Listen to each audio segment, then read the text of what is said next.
When I was a young economist, I thought I understood consumer debt. Here behind me we have two bars depicting the debt of younger and older consumers back in 2004.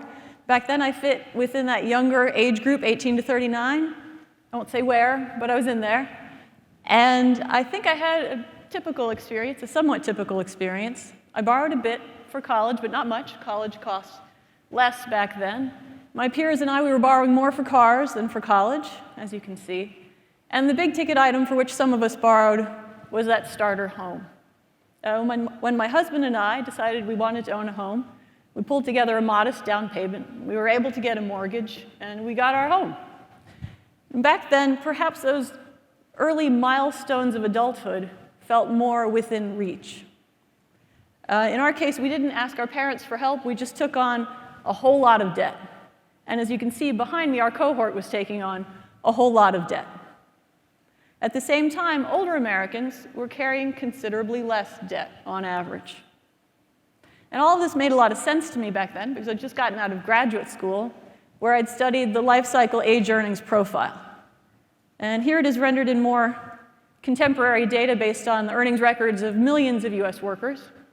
And if we start with the 25-year-old, the youngest age in our series, and move up, we see year by year average earnings increasing to a peak in the early 50s, and then they decline a bit as workers move toward retirement. So our 50-something workers are earning about 2.5 times as much as the 25-year-old. And in this context, we can think about the decisions being made by the 20, 25, 30-year-old. They need to invest in skills. They need a car to get to work. They need to house their young families. And so in this context, borrowing might look really appealing as these young workers look forward to many years of peak earnings with which to repay.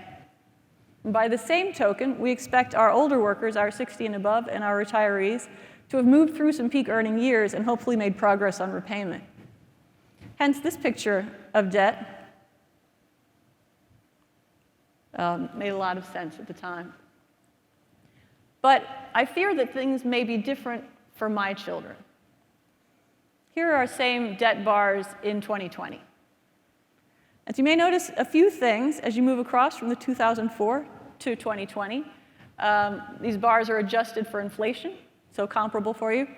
And you may notice, first of all, that young people are carrying a lot more student debt in 2020 than we were back in 2004. And that may not be surprising. But also, we see young people borrowing much less and carrying much less debt in other consumer markets than we did back in 2004. And at the same time, in a larger change, we see our older Americans, on average, carrying very much more debt. All of this amounts to something of a role reversal between the younger and older consumers in the US in their relationship to debt, which is somewhat surprising from the perspective of our life cycle age earnings profile from before. And this graying of debt we can also see if we step back to more of a big picture. So this chart depicts the mass of outstanding aggregate consumer debt as it sits over each individual age of our consumers. And we can see from 2003 to 2017 the mass of debt moving out the age axis, so that by the time we get to more recent data, we see substantial debt in the hands of our 60-somethings and 70-somethings. All of this evidence put together leaves us hunting for explanations for this graying of debt. And one thing we've all experienced in the years between the early 2000s and today was the Great Recession of 2008 to 2009 and the long, slow recovery we all went through. Lenders and regulators took away from this Great Recession the insight that lenders should be considerably more circumspect regarding a borrower's ability to repay before writing a loan. So we can think about the changes in lending that took place then. Lending standards tightened. Arguably, this had the desired effect in terms of enhancing the stability of our financial system. But it also, and perhaps unintentionally, related importantly to age. Here we have the relationship between borrowers' ages, consumers' ages, and their credit scores.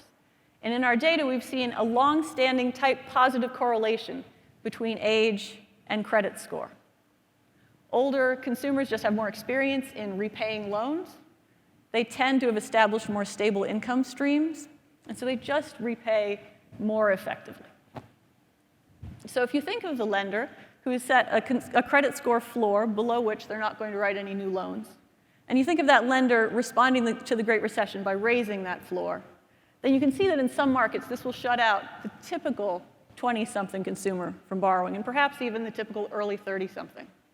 And given our life cycle age earnings profile, this will shut them out at the point in the life cycle in which we suspect borrowing is most valuable. And so we have in hand here something of an explanation for the change in borrowing among young people from 2004 to 2020. But you'll recall the bigger change we saw was among our older consumers. So what explains the increase in debt for older consumers? Well, I'd like to offer a couple of explanations for you to consider, and I'd like to do this in the context of two charts. This next chart depicts the debt that older US households have attached to their primary homes. And we can see it increase steeply from 2001 to 2016 in inflation-adjusted terms. So now our older households are carrying more debt for their primary home. And these older households are not only unprecedentedly indebted, but we know they're also today unprecedentedly wealthy. And so this brings us to our first candidate explanation for the graying of debt, which is older households using debt to finance more extravagant houses and cars today than their predecessors would have enjoyed. But I'd like to put on top of this an additional candidate explanation using a very similar second chart. This chart shows almost the same thing, but instead here we're looking at other residential debt, debt held by older US households, not for the primary home, but for other residences. And this debt has more than doubled in inflation-adjusted terms over that same time period.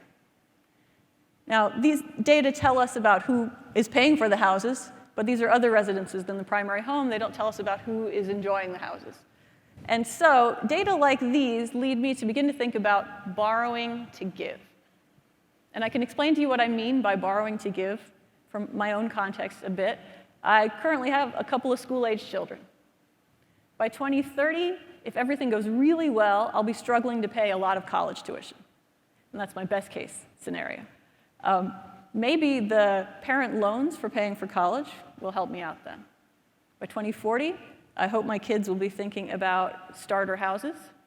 If house prices remain high and credit remains elusive for the younger set, maybe I'll co-sign mortgages for the children to help them. And these instances of borrowing to give are clearly very consequential for the beneficiaries of these efforts. But they're hard to catch in traditional data. So a couple of OSU collaborators and I very recently have pulled together anonymized administrative data from multiple sources. We're starting to capture the footprints of borrowing to give. We think it's important to understand the prevalence of this phenomenon and, importantly, its distribution for a few reasons. But for me, chief among them is this. Not every young worker, not every young family is attached to a fortunate and generous parent who can borrow on their behalf. Our evidence is showing us this. Evidence here from the Consumer Financial Protection Bureau shows us something very similar. By and large, what we're seeing is that young adult Americans from economically advantaged backgrounds benefit from this borrowing to give about twice as often as young adult Americans from less economically advantaged backgrounds. At which point the concern stops being just rising lending standards shutting out the typical 20-something borrower, and instead rising lending standards shutting out specifically those relatively disadvantaged borrowers who lack an older sponsor, and shutting them out at exactly the point at which we believe borrowing to be most useful for our American consumers. So, whether the graying of debt is arising from our consumer lending system refocusing away from the needs of young families and toward financing retirement, or it's coming from affluent elders borrowing to give, we should ask ourselves, is this the financial system that we want? Are we okay with downweighting the needs of younger families in the interest of overall financial stability? Do we want to pose parents and grandparents as gatekeepers of the American dream? Thank you.